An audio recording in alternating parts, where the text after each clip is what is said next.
दोस्तों सुबह गए थे क्लिनिक पे, जहाँ पे जिस डॉक्टर को हम दिखाते हैं परमानेंटली, जो सोनू हुआ था उस टाइम से हम उन्हीं के पास जाते हैं। बहुत ही अच्छे डॉक्टर हैं। तो वहाँ पे बोला उन्होंने फिर दूसरे हॉस्पिटल के लिए, लेकिन वहाँ पे भी हमें बेड नहीं मिल पाया इस टाइम। सभी मतलब डेंगू की वजह से कहीं भी नहीं मिल पा रहा है बेड हमें। तो इस वजह से फिर उन्होंने वहीं पे थोड़ा इनका ट्रीटमेंट किया, ड्रिप वगैरह चढ़े। तो बोला है कि 3-4 दिन तक शाम को मैं क्लिनिक पर ही जाना पड़ेगा। और फिलहाल बच्चे लेके हम घर आ गए हैं। ये बच्चा सो रहा है, छोटा वाला। तो इसका छोटे वाले का फीवर थोड़ा सा हल्का हो गई है, लेकिन बड़ा वाला जो है उसका हालत मतलब उसकी जो कंडीशन है ना बहुत ही ज़्यादा ख़राब है।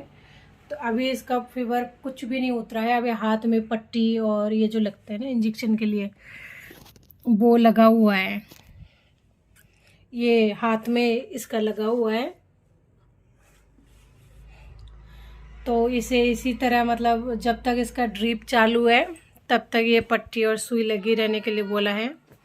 देखते हैं कब तक ये ठीक होता है। फ़िलहाल तो हमारी कंडीशन बहुत ही ख़राब चल रही है।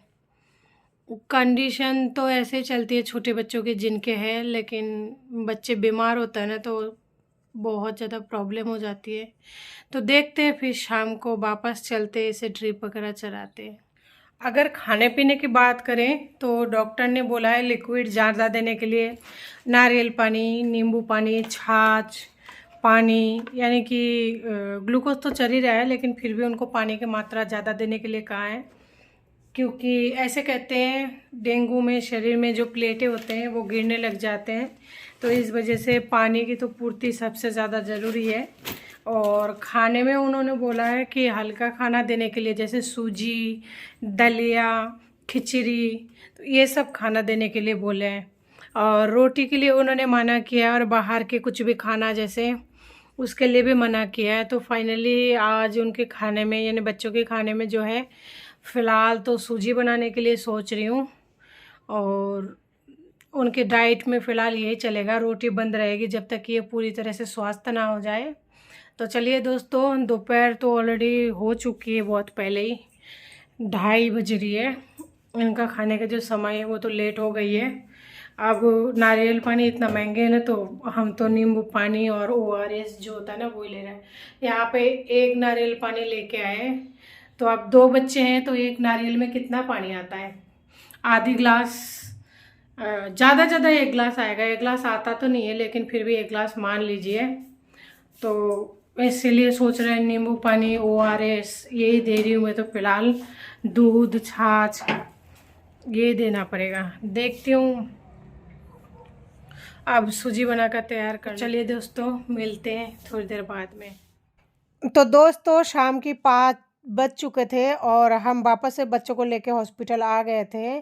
तो यहाँ पे मतलब देख सकते हैं छोटा वाला बच्चा जो है मस्ती कर रहा है, क्योंकि उसका खिलौना वगैरह नहीं लाए थे और इसको इतना पता भी नहीं है कि हॉस्पिटल में क्या होता है क्या नहीं। यहाँ बड़े वाले बच्चे को मतलब ड्रिप लग चुका है। आप देख सकते हैं पड़ोस में, यानी जो पिछले बेड पर जो कोई एक मतलब लेटा हुआ दिख रहा है वो भी एक बच्चा ही है छोटा सा।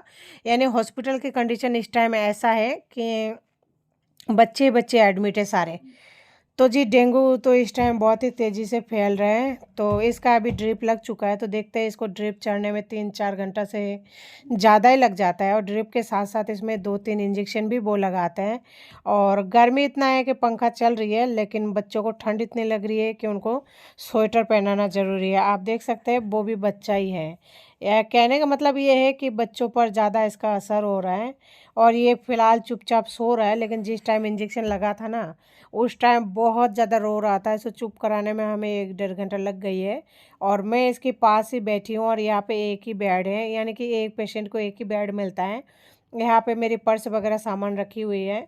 और इसके पीछे इसके मतलब पापा बैठे हैं और साथ में मेरा छोटा वाला बच्चा भी बैठे हैं, उसको खिला रहा है। अभी उसका ड्रिप नहीं लगी है, तो डॉक्टर ने बोला अभी ये ठीक लग रहा है, इसे ड्रिप वगैरह चलाने की ज़रूरत नहीं है। लेकिन टेस्ट तो दोनों की हुई है, बड़े बड़े लड़का का भी हुआ है टेस्ट, उसका भी टेस्ट हुआ है। मतलब लेकिन बोला है कि इसका जो हालत है ना बड़े वाले लड़के का, इसका थोड़ा ज़्यादा ख़राब है, तो इसलिए इसको ड्रिप चला दी गई है।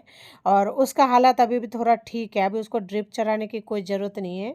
तो दोस्तों हमें ड्रिप चलाते चलाते लगभग 12 बज चुके हैं। तो दोस्तों आज की वीडियो को यही एंड करती हूँ, मिलती हूँ फिर किसी नए वीडियो के साथ में। अगर वीडियो अच्छी लगे तो लाइक करें, शेयर करें, सब्सक्राइब करें।